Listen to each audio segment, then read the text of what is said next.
হঠাৎ করে bag tag pack করে ফেললাম, ফ্লাইটের টিকিট কেটে নিলাম মানালি যাওয়ার জন্য।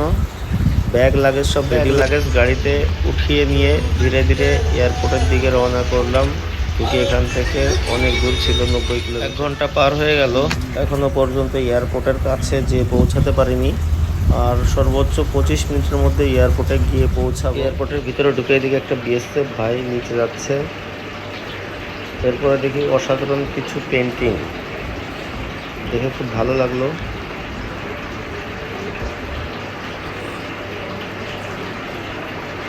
চারিদিকের কারুকাজগুলো অনেক সুন্দর ছিল। একটা কেএফসির স্টোরও পেলাম, চিন্তা করলাম কেএফসিতেই ঢুকবো। এবার বোর্ডিং পাস কমপ্লিট হয়ে গেল, লম্বা সিরিয়াল শেষ করে ফ্লাইটের ভিতরে ঢোকা লাগবে। অবশেষে খুঁজে পেলাম নিজের সিট, আর এসে সুন্দর করে বসে বেলটা লাগিয়ে নিলাম।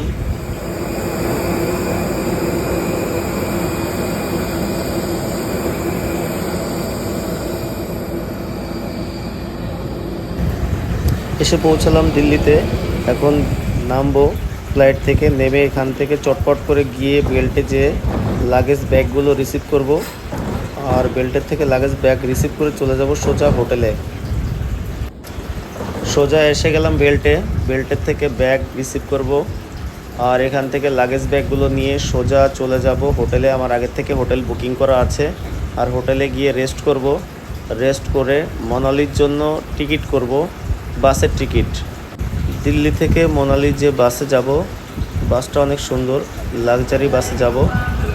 আর এখানের বাসের সফর করা অনেক মজা আছে, কারণ বাসগুলো অনেক সুন্দর হয়। আমি অনেক ঘাটাঘাটি করেই মানালির টিকিট কেটে নিছি সুন্দর বাস দেখে। আমার টিকিট ছিল রাতের, আর আমি বাসের কাছে চলে আসলাম। এখন বাসে উঠব। বাসের চারিদিকে ঘুরে ঘুরে দেখলাম, মাথায় নষ্ট। এখন সিট খুঁজবো। চলে আসলাম সিটে, আমার সিটটা পেয়ে গেছি। এখন লাগবে আমার কম্বলটা, কোথায়? উপরে কম্বলটা নামিয়ে নিলাম। মাইরি বাস অনেক সুন্দর, চারিদিকে লাইটিং ফাইটিং দিয়ে পুরো কমপ্লিট। ঠিক আছে, উপরে আবার এসিও আছে, লাইটও আছে পার্সোনাল।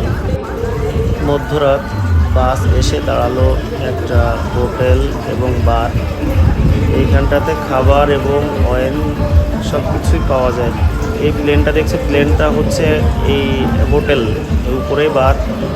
আর এই বারে মানে সবাই যার ইচ্ছা মতো যদি কেউ কোনো কিছু চায়, এখানে আবার উপরে অনেকেই নাচা গানা শুরু করে দিছে। এখানে এসে দেখে মনে হচ্ছিল যে একটা 7 স্টার, একটা আলাদা অন্যরকম একটা ফিল হচ্ছিল। মানে পাঞ্জাবি একটা গানের সঙ্গে উপরে সবাই ড্যান্স করতেছে ফ্যামিলি নিয়ে। এখানে আবার আলাদা চার্জ ছিল, যে একটা গানে ড্যান্স করার জন্য ফ্যামিলি নিয়ে 500 থেকে 600 টাকা চার্জ করবে। আমি এবার একটু ওয়াশরুম যাব, সাইডে আবার ওয়াশরুম। 7 স্টার একটা ফিল ছিল, যে একটা 7 স্টার হোটেল কেমন হয়। এখান থেকে ওয়াশরুমে যাব। ওয়াশরুম কোন সাইডে? এদিকে আবার অনেক কিছু আছে, মানে ছেলে মেয়ে ছোটো বাচ্চা কাচ্চাদের জন্য। এখানে আবার লটারি, হ্যাঁ, এখানে আবার অনেক কিছু। এই আর একটা প্লেনের মতো স্ট্রাকচার করা, সেম প্লেন মনে হবে যে এটা প্লেন। ওয়াশরুমের বোর্ড দেখতে পেলাম, যাবো ওয়াশরুমে। এখানে আবার ছোটো বাচ্চাদের জন্য নাগরদোলনা, আরও মানে অনেক রকম অ্যাক্টিভিটি আছে এখানে। পাশে আবার সেই হাওয়া ভরা যেটা বেলুনের মতো, ওটা লাফালাফি করা যায়। চারিদিকে একটা অন্যরকম একটা ভালো মানে ফিল লাগতেছিল, যে মনে হচ্ছিলো যে কোথাও অন্য কোথাও নতুন জায়গা। মানে এটা যে হোটেল রেস্টুরেন্ট এরকম মনেই হচ্ছিল না, মনে হচ্ছিল যে কোনো একটা মেলায় এসছি। হ্যাঁ, মেলা ঘুরতেছি এরকম মনে হচ্ছিল, যে একটা মেলা মেলা ফিল ছিল। এখানে বাস দাঁড়াবে 1 ঘন্টা খাওয়া দাওয়া রেস্ট করে এখানে থেকে সোজা মানালি গিয়ে দাঁড়াবে বাস। এর আগে আর কোথাও দাঁড়াবে না। এই জন্য গাড়ি থেকে নেমে সোজা চলে আসলাম হোটেলে। হোটেলটা অনেক সুন্দর ছিল।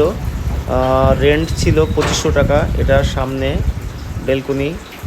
আর এখন দেখাবো এখান থেকে আবার সব পাহাড়ের উঁচু, ওই যে চূড়ার উপরে